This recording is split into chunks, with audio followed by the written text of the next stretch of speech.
just talk about fear. Fear in the aspect of holding you back from purchasing your first house, second house, or third house, or just doing something that you want to do, but you're talking yourself out of it. The reason why I talk so much on fear and how fear keeps us stagnant is because I've been fearful for a long time. And fear, honestly, it paralyzes you. It paralyzes you and it makes it so you do not move and do anything. So I'm here to help you not only purchase real estate, but just help you step outside of fear just in general. When I purchased my first house, I wasn't scared at all. Fear didn't live anywhere near me because I knew that I wanted stability for my kids. But as time went on, I knew how much of a commitment it was to purchase a house. So when I purchased, multiple properties, fear did creep in a little bit. I'm not even gonna lie to you. But what you have to do is you have to quiet the outside noise. You have to keep why you want to purchase a house or do the thing at the front of your mind. Because if you don't, you won't. So when I purchased my dream house, I share my journey with you guys often. So when we were going to purchase our dream house, the pandemic had just started. It was 2020. The pandemic had just began, and everybody on the internet was saying now is not the time to make any big purchases. Don't buy cars, don't buy houses, don't buy anything, because the world was going to shut down and everybody was going to be laid off. The world was going to stop. And in the midst of that, that's at the back of my head, yeah. But at that time, I knew I wanted another house. I knew we needed another house, and I knew I wanted to fulfill this dream that I had promised to my kids, for one. And I knew that I just wanted something different. I wanted to move. Nothing was wrong with our house. When we moved in, it was a brand new construction. It was perfect for our family, but I just wanted something bigger. And I wanted extra space. So what I did was I went and applied for a loan. The first loan I got, when I got the pre-approval, I went online and I was like, what can I buy for this? And it wasn't what I was looking for. Mind you, this is our fourth house that we're purchasing, fourth house that we're purchasing. And I didn't see anything. So what I did was I called another lender, and I applied online at another lender, and they approved me for about $80,000 more. About $80,000 more than the other lender did. So I was like, oh, okay. Let me see if, what we can get with this. So I searched online and it was more choices. I had more choices with that number. So I was like, okay, maybe I'll do this. So we went looking for the house, and the houses that we were looking for, it was similar to the house that we had already owned. So I was like, there's no reason for us to get a bigger mortgage, and these houses are just like the house that we have. So none of them really caught our attention. So we still, on Sunday, Saturday, rode through the neighborhoods, looked at the houses that we thought that we wanted to live in. We know we couldn't afford them. It was so much out of our price range, but we were just fascinated with looking at houses and the thought that we may own these houses one day. So we continue looking, continue riding around. I just had this insane faith. And I'm the type, my entire life has been about insane faith. And I'm still online and people are saying, don't purchase, don't buy a house. It's not the time, right? But the interest rates were low. But they said the housing market was going to crash. So don't buy a house. So I was like, oh, what do we do? I'm going to buy my house because that's what I wanted to do. So we put in offers. We were like outbidded. We kept getting denied. It just wasn't the right thing. So I told my husband, I was like, this is it. We're not going to put any more offers in on the house. We're going to stop here.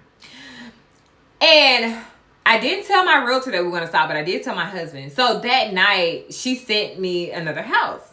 And the house was at the top of my budget. It was like literally $500 from my budget.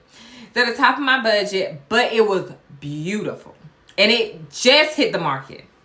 So I remember saying, I was like, we can go look at this house, but I'm not going to get my hopes up because we can't afford it. We're not going this high on our price scale. So when I got off of work and he got off work, we went to look at the house. When we pulled up to the house, it was like, it's okay. But when I tell you, when I walked through the doors, and I looked up at the tall ceilings and I looked at the house and I told my husband, I hadn't even went in any room. I told my husband, I said, this is it. This is it. He was like, look around. I was like, okay. But I know this is it. So when I looked around the house, it was everything that I could imagine. Like, the kids had their own rooms. The kids had their own bathroom. The primary was on the first level. Like, it was everything that I wanted. I had my own space for sewing. He had his own man cave. It was what we wanted. So we looked at the house and I told my realtor, I said, okay, we'll think about it and we'll let you know if we want to put an offer in on it. Went home in complete silence. When I got home, I told my husband, I said, we're going to put an offer in on the house. He was like, huh? I was like, we're going to put an offer in on the house. He was like, okay.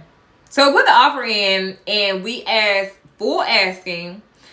But we asked for our closing costs to be paid because we still had to pay, we had to pay a down payment and we wanted the seller to at least pay our closing costs. So I called my realtor and I said, hey, we want to put an offer in on that house. Can you go ahead and do it? Because we don't want to miss out on it. So she did it. We typed it up and she sent the offer in. And she called us. It was like 9 o'clock, 8:30, 9 o'clock at night. So I was like, why is she calling so late? So she was like, well, I have some news. She said, if the seller reviewed your offer, she said, now they have other offers, but you were the first offer. So she said they're willing to accept your offer, but you have to take off the closing costs. They're not paying your closing costs. They're not paying anything, but they'll accept, the full asking, the due diligence and earnest money. They'll accept all that. So without hesitation, I said, okay, done. Okay, done. Knowing in my mind, we really didn't have the money to pay that closing costs. We really, we were running out of funds. But when I got off the phone, I told my husband, I was like, you just have to trust me. Like, this is our house and you just have to trust me. Mind you, the mortgage for the house was $500 more than our previous house. We had never paid a mortgage that high before.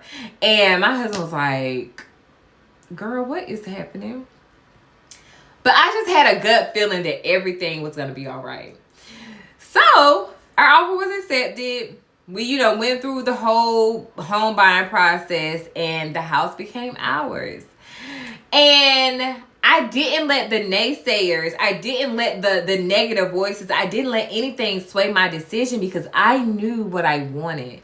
I knew what, I knew, right? And it made sense for our family. Now, let me tell you, we were not house poor. We did not spend our last to get our house. When I tell you where God guides, he provides, I mean it. Where God guides you, he'll provide you every step of the way. And I know this was God. I know this was a divine thing because we didn't have to beg for it. It didn't come with any extra anything. So that's how you know God was in the midst of it when it comes easy. Now, I'm not going to say that our home buying process was without any frustration. We went through the whole thing, and I wasn't our licensed real estate agent at the time. But I just learned so much from that process. And what I learned, when you have faith, as small as a grain of a mustard seed, that's really all you need. When I tell you, our first house was a double wide trailer. And everybody that I knew thought I was crazy for buying our double wide trailer. It had carpet in the bathroom. It was hideous when we bought it. Our mortgage for that trailer was $500 more than our apartment rent. But I just knew that if I started, my kids would see a different life. I knew that if I started, my kids would have a different kind of life. So I'm glad that I purchased my hideous double wide trailer when I was 19. We had a mortgage. We had an acre of land. My kids had a yard to play in.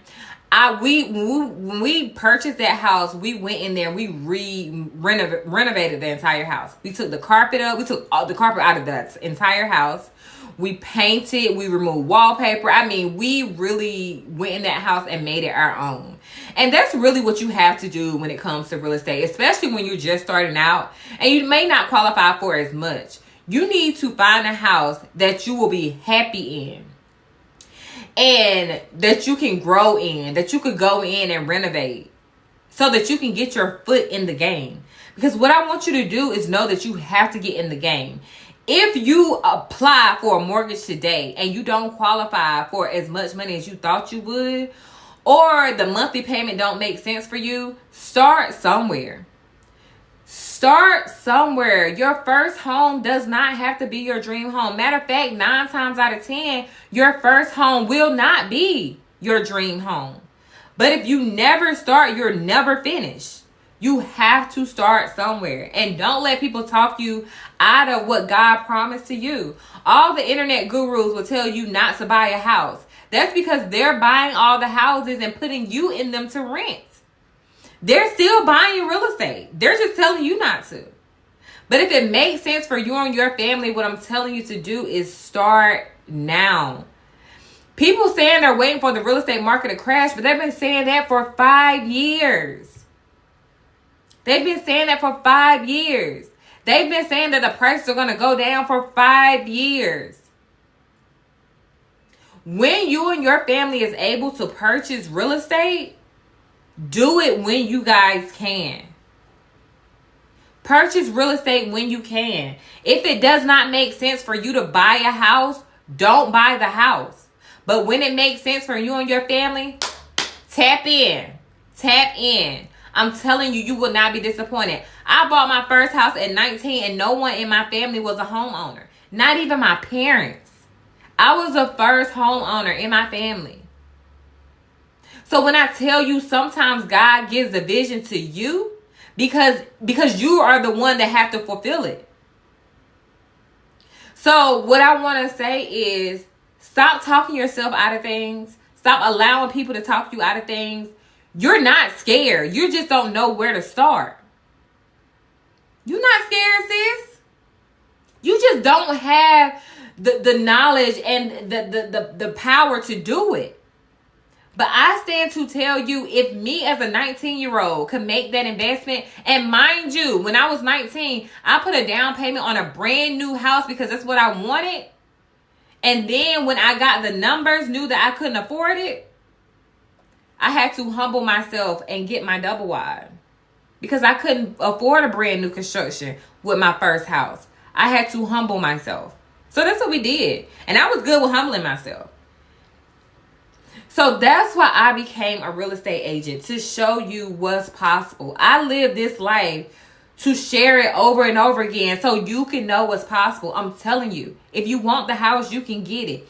If you want the dream house, you can get it, but you have to start with the starter house. Sometimes you have to start with the starter house. You have to live in a starter house for a few years, and then you get your dream house. It's possible. You just have to tap into the right people. You have to have the right people to guide you. And you have to trust the people that you have. You have to trust the people.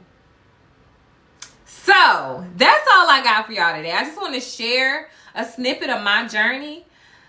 I just want to share that to show you what's really possible.